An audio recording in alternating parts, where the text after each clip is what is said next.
Hey guys, welcome back to Never Alone Homestead. My name is Cammie, and today people want to be more self-sufficient and learn how to preserve their food. Today I have canned pancake and waffle mix, tortilla mix, bread flour, and all-purpose flour. So I want to talk to you a little bit about dry canning. For me, one of the first things that I do is put it into the freezer for at least 3 days or so until I'm ready to do my canning or to use it. If I decide I'm going to dry can, I like to still put it into the freezer for at least 3 to 7 days and then take it out and let it sit there to get to room temperature for another 2 days. This is one of the things that helps to stop the eggs and the bugs that get into the mixture, and it stops the eggs and bugs until I can get around to canning it. Even if I don't can it, I still put it in the freezer to kill those bugs and eggs. I do the same thing with rice. So the first thing that you have to do is make sure that your jars are sterile, whether you sterilize them in water or sterilize them by putting them in the oven. You want to make sure your jars are dry. So you're going to put your jars into the oven at 215 for about 40 minutes to sterilize them. So you're going to have your oven set for 215, and the jars are now preheating for sterilization for 40 minutes. You're going to take the jars out one at a time, I prefer, and then you're going to use a funnel. And you can put the funnel on top of your jars, and then you're going to put your self-rising flour, your buttermilk, your all-purpose flour, your self-rising flour, tortilla mix, cornmeal. You're going to put it on a jar, and this helps keep from making a mess. And then while you're putting it in, you're going to be tapping your jars down onto the counter. This helps the mixture to settle, and it also gives more space into your jars. Then you're going to take a cloth, you're going to wipe the top of that lid to get any kind of dust off of there. And then you're going to be putting it into the oven for quarts for 1 hour and 1/2 quarts for 90 minutes. Then you're going to take the jars out again and kind of wipe the top of it off. And then you're going to put your lids and your rings on there on top of it, and you're going to tighten it real tight.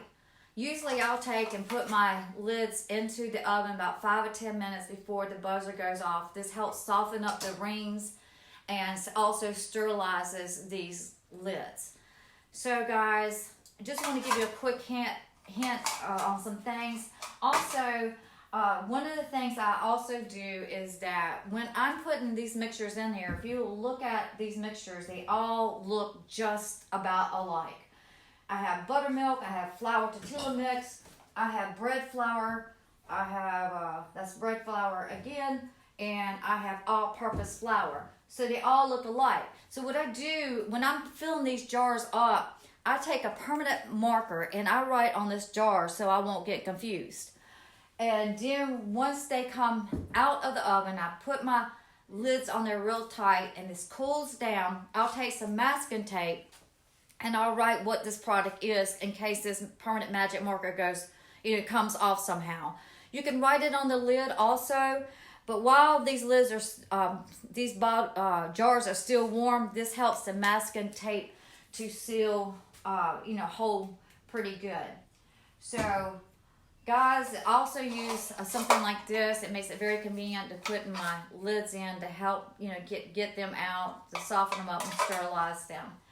One of the other techniques I use also is when these jars come out, they come out really super hot. So you're going to have, say, a towel down because they're so hot, you don't want to be on your counter. And because they're so hot, it's going to burn your hands. So you definitely want a oven mitten to hold your jar when you're putting your ring on. So this jar is filled up, it's coming out of the oven. I've got my lid on there, and I've got something down here to protect my counter. Take your oven mittens or a towel that you used.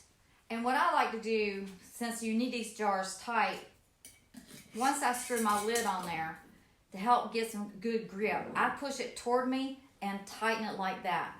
I've seen people have a hard time getting these on because the jar is burning their hands. But if you take an oven mitten that you used to get the jars out, have one right here, pull it towards you and tighten it. You won't have any problem getting those lids on there good and tight. Okay guys, thank you so much for watching. If you enjoyed this video, give me a thumbs up. Hit that bell so you'll know when I shoot out a video.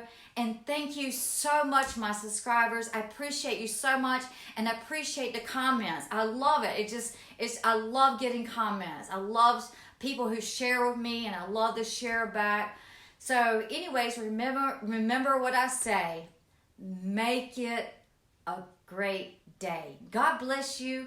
Merry Christmas, and have a happy, wonderful New Year.